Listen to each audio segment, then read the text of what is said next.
In this video, I'll be sharing how to create a freelance optimized LinkedIn profile that makes landing high-paying freelance clients easy. I broke into freelance writing without having any experience because I understood the power of LinkedIn and how to use it. So that's why in this video, I want to share with you how you can optimize your profile, not only so that your cold pitches get answered on LinkedIn, but that your ideal clients are actually finding you because you're properly optimized. That's why you need to have your profile filled out correctly. So not only will I show you the key parts of your profile that need to be optimized, but I'm also going to share real life examples of freelance writers that are killing it. I'm going to break down what they're doing and why so that there's no confusion. You're going to walk away from this video knowing exactly how to optimize your LinkedIn profile for these freelance writing opportunities. And make sure you watch this video to the end because I'm going to be sharing a little bit from my online course here with you for free, specifically how to write the about section of your LinkedIn profile, because this tends to be where writers struggle the most because writing about yourself can feel super awkward. I know.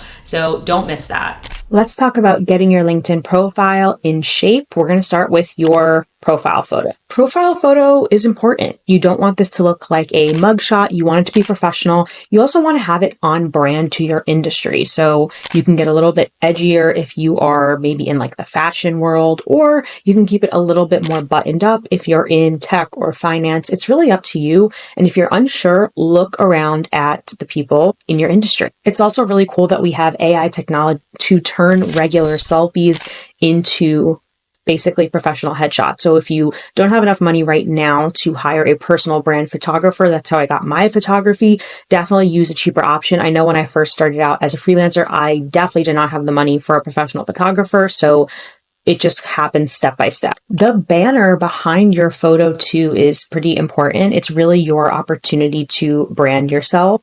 I like how this writer, Karen, has all of the companies that she has worked for. It's a great way to showcase your logos and prove that credibility. Rachel has really great branding as well. She clearly made this on Canva, which is where I made my banner too. It's really good that she has the type of copywriter she is, something about her, which is that she is a travel blogger, which adds to her experience. Just like I could say, I'm a content creator and I have an online business. There's other stuff about us that is not necessarily super in line with freelance writing. And we can talk about those things because they do play in nicely. Also, the type of deliverable that she offers, which is email ads and campaigns. I also like that she created her own logo and her own company name here. Rachel is a student within my course and a friend of mine. So hi, Rachel, if you're watching. Let's talk about writing samples. This is my student Enrico's profile. He's in the finance and technology niche. What I love about Enrico's profile is that the featured section right here is his ability to show his portfolio. We all have the ability to have portfolio pieces uploaded into this section. And what works and what I like that Enrico did here is that he kept it all on brand with finance and marketing. You're not seeing anything that doesn't have to do with his niche and his writing experience. Now, if you scroll down here to my writing experience, something I like to do is not only update the live links, but to keep them as documents and PDFs, because a lot of the time you'll write for a client, you'll get published and they'll take down your sample. So it's really good practice to always keep your own documents, your own copy of a sample. So if you go here, you can see this is a piece I wrote, but it is in PDF form. Same with this. Same with this article.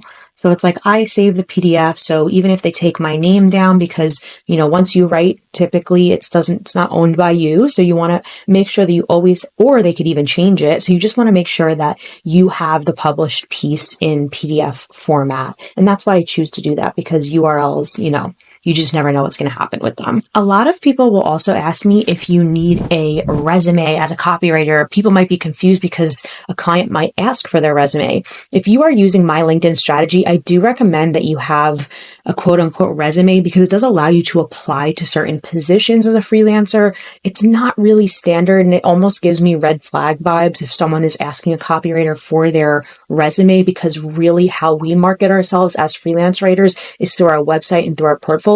I do have one that I made for free on Canva for those specific situations where someone just happens to be asking for it.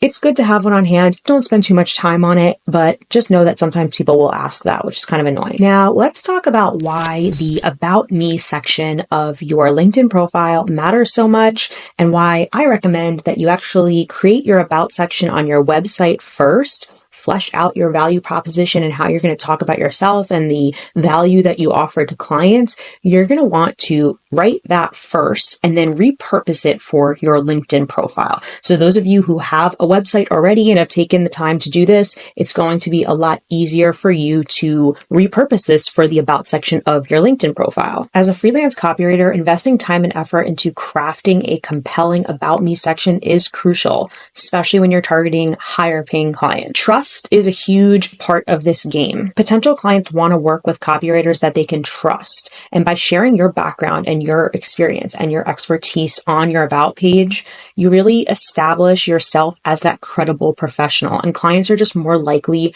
to say yes to you and consider your services when they have confidence in your abilities. This is also your ability to stand out in a world where a lot of other people are offering freelance writing services, maybe even you're in your exact niche. Your About section is what sets you apart. It's like your ability to highlight your unique selling points, your specialized skills, whatever experience you have in the industry, or just a compelling personal story that differentiates you from other copywriters. It allows you to bring something unique to the table. It also allows you to stand out from AI. Clients are looking not just for some AI bot to put words on the page. They want a copywriter who understands their needs, who can connect with their target audience. So your About section is really your ability to share your value, share your passions, reveal your personality, and have a little bit of authenticity to build that personal connection. The key here is to remember that the About Me page is not just about you, okay? It's about how you as a person, your uniqueness, your authenticity, your personality can help them achieve their goals. That's the big mistake I see when creating the About section of any type of marketing materials, whether it's on your website, your social media posts, all that stuff. You want to strike a balance between showcasing your expertise, but also addressing their needs, always bringing it back to how the client can benefit from what you're saying. I love using ChatGPT so that I'm not staring at a blank page when it comes to writing the About section. If you pause the screen, you can read this prompt, copy and paste it, act as an elite marketer and psychologist, direct response copywriter in the health and wellness space. Obviously, you'll change that to whatever your niche is. But what ChatGPT can do for you is educate you a little bit about your target audience so that you can write specifically to their pain points.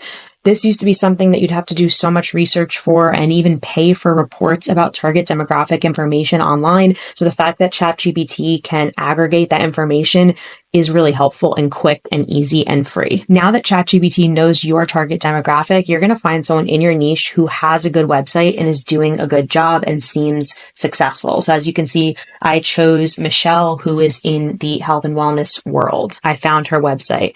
And what I would do is have this writer's website enter into ChatGPT. We never want to copy. We never want to steal anything, but just say, take her About copy and analyze the copywriting formulas and techniques she used so that I can create a guide on how to write similar effective copy. This is just like a free lesson in marketing. ChatGPT and analyzed what she did and broke down each marketing concept. It won't be perfect, but it will give you general concepts that you can use as an outline and inspiration for yours. Now you'll ask ChatGPT to use those techniques and tailor it to your industry. I always tell ChatGPT to write at a 7th grade reading level and write in a conversational, engaging tone. You can use these responses as a rough draft, so you're not working on a blank page, and then you can edit it. I actually use even more AI tools like Claude and Jasper to further adapt the tone. I was super impressed by this writer, Amy Ragland's About section. She tells you exactly what type of deliverables she writes, the value of working with her, what the features and benefits are,